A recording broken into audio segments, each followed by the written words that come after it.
There's a chap that's got a fully tattooed body that has donated his skin to the National Gallery. Wow. And it's been approved Fantastic. by all the various regulators and such.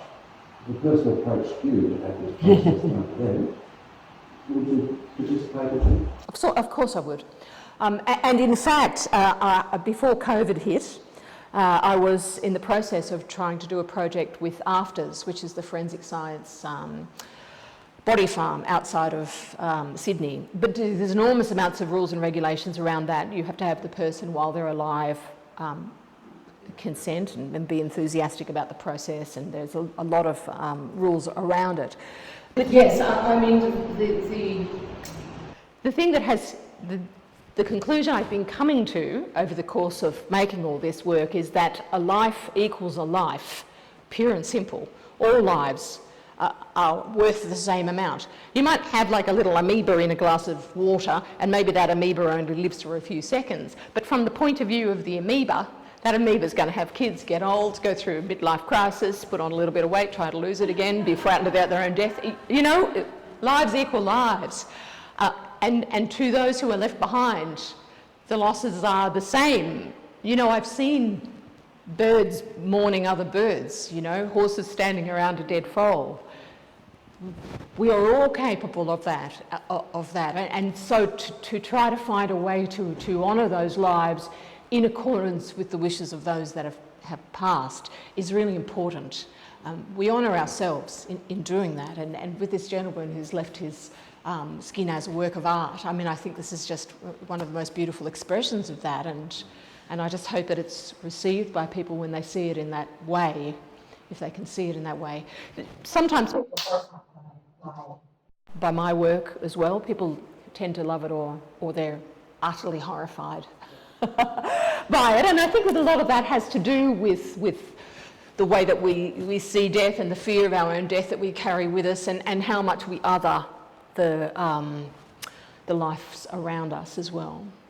Yeah, so people aren't to be condemned for that. It's not an easy thing to confront. But when you do confront it, you know, I remember years ago when I first started writing poetry, I was really fortunate to very briefly meet Gwen Harwood, who's a beautiful Australian poet, and I asked for her advice about poetry. And she said, the very best poets find the thing in themselves that they're the most afraid that other people will see, that they're the most ashamed of, that they would really like to erase at all costs. They write it down as clearly as they can and they publish it. And then you've killed your demons, you know? And I think that that's right, you know. If you can take this thing, this spectre of our own death that walks behind us all of our lives, and you can shine a torch on it and even think that it's beautiful and hang it on a wall in a gallery and sell it, you do kill quite a few demons in that process. Are you aware of the death penalty exhibit that's in the US? There's a lady, the person who's taken, totally blanking on her last name. She's pushing for a lot of reform around legislation for how people care for the dead and how people care for, say, a parent or a sibling or a loved one. Instead of going back to what we were talking about being cremated in the tree versus being cremated. She's talking a lot about natural ways of decomposition and also natural ways of burial, and also like open funeral pyres as well, which they built her group and some other people put together to build one kind of. I was just wondering if you heard about her stuff at all. Yeah, I have, and I think it's really, really, really important. Because you think about this, you know, I lived my whole life in privilege, and, you know, I couldn't even count the amount of animals that I have eaten and will eat before I shuffle off this mortal coil, and the amount of things I give back to the natural world are pretty limited. So then in death, I don't even let the dingoes eat my body, which I don't even need anymore. I'm even selfish when I'm dead. And I have to stick it in a waterproof container and bury it under the ground. It does my head in to think about it. We can have cardboard now. Yeah, we can have cardboard up here. So I think it's different too in different countries, because in the US, embalming is something that's really popular, so preserving the body against decomposition, kind of like prolonging the inevitable. But I do think Caitlin Doty, that's her name, I remember that. I think her dream was to be on the field and buy vultures was her idea, because it's Right. returning to the earth basically, Yeah. and that shocks lots of people, obviously. And if you get buried in the cemetery, they ostracise that whole land in order to use using up more and more land that's not being used for anything. That's right. And you're fertilising all this land that you...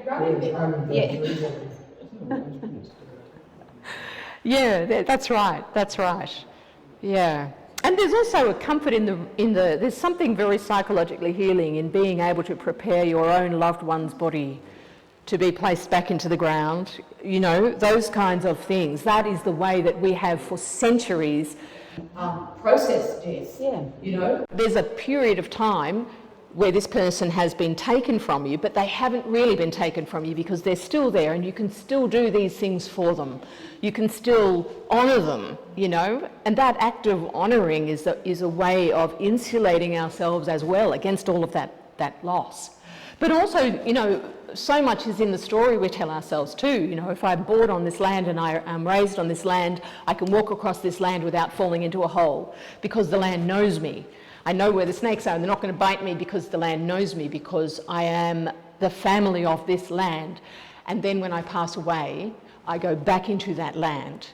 That's very different to being a person who lives on community, and then I get old and I get put in a nursing home 600 kilometres away and I get buried in a state cemetery inside a box.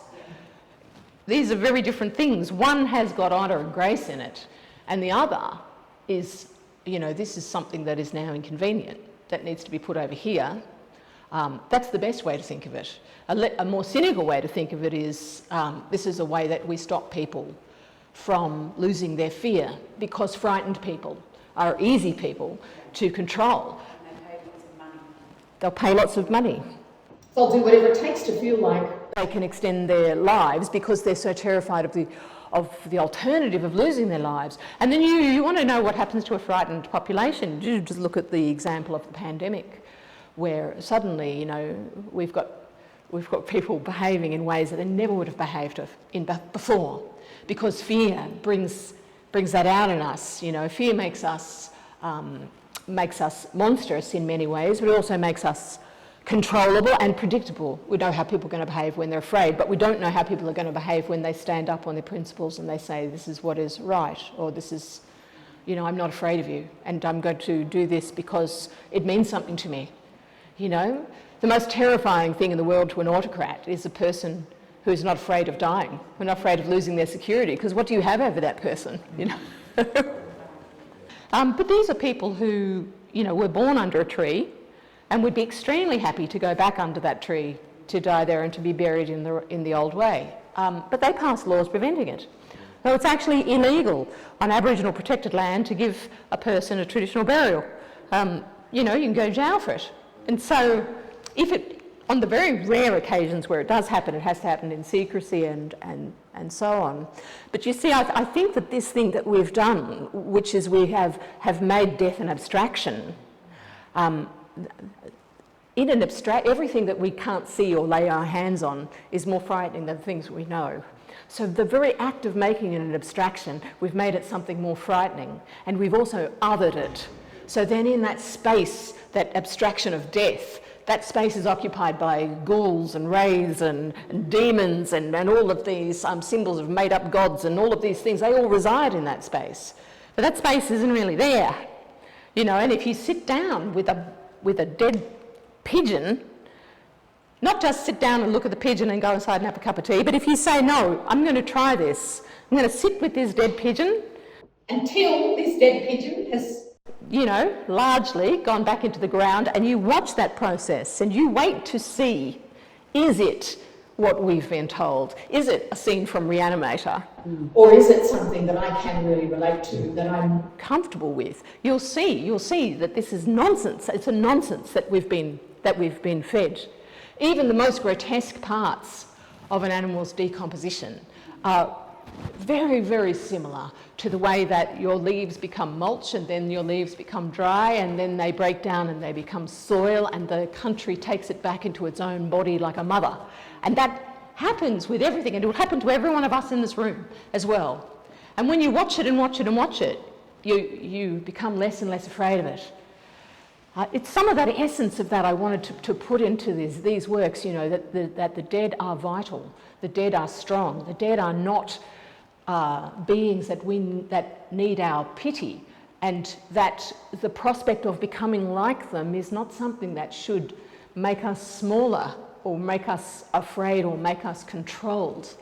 Because, you know, we're part of this enormous, miraculous, symbiotic system where energy is moving through all these different cycles, but it is at no point being extinguished, you know. There was a really old man, a friend of mine out in the desert, called Henry. He's 112 now once. And when I first met him, I'd had a diagnosis of cancer, and I truly believed I was going to die. And I arrived like Greta Garbo, you know, with like mascara everywhere down there. And he said, "Oh, we'll all die."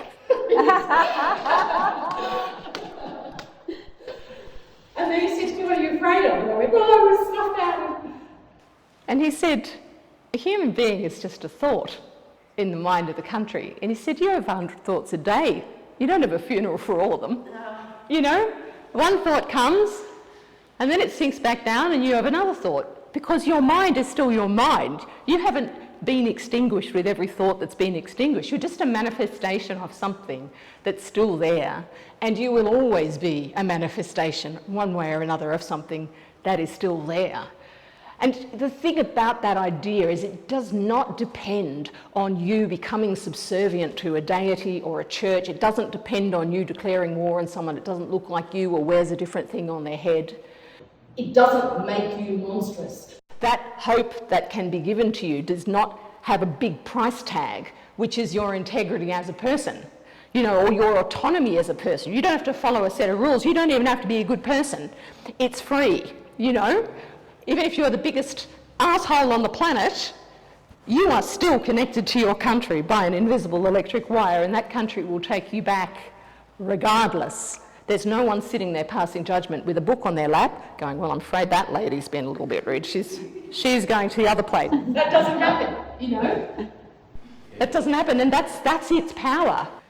This same old friend of mine, Henry, he told me a story that years ago, and it was in the aftermath of Cyclone Tracy. They had a number of very catastrophic storms that came in quite a way in to the Northern Territory, destroyed a lot of houses and things.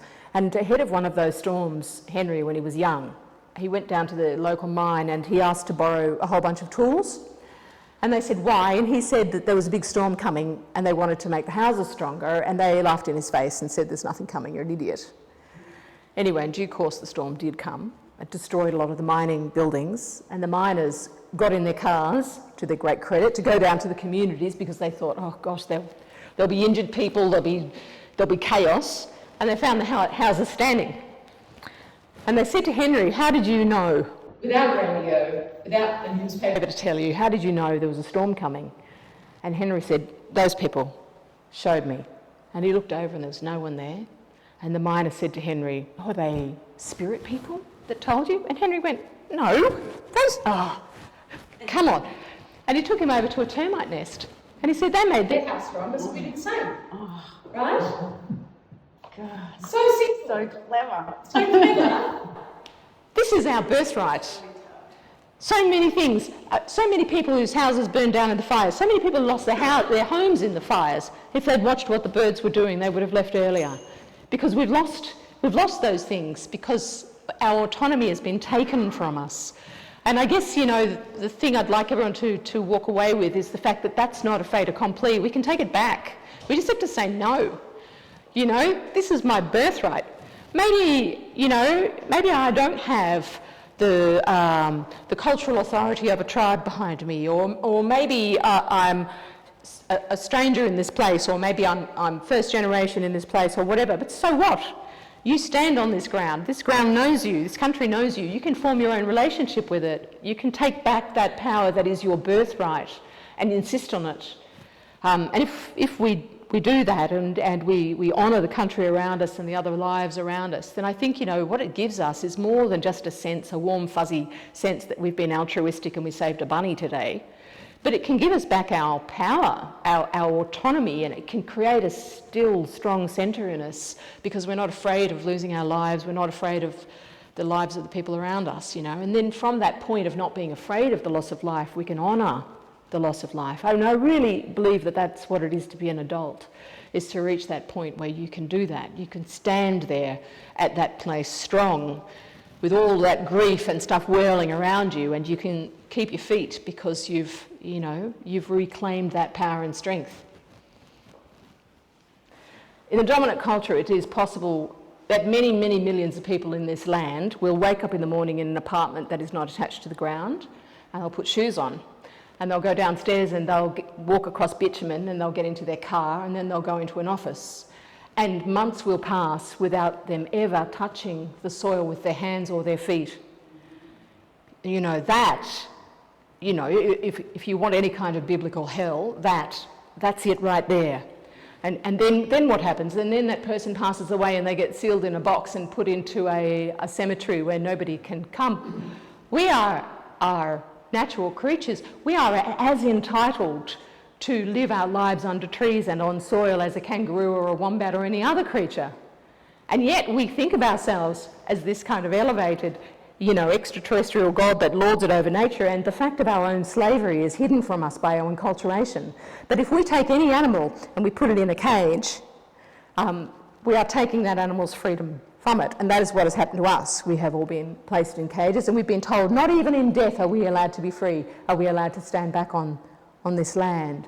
And the animals we see around us that we plough into the ground on our roads and we don't notice, those animals are dying in freedom, you know? If those animals could say something, they'd say, how do we help these Poor bastards who are enslaved.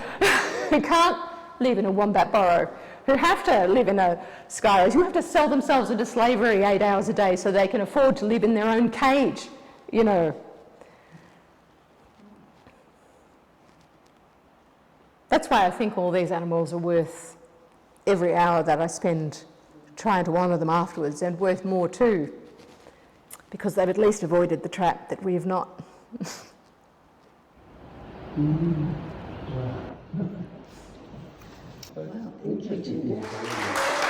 Thank you.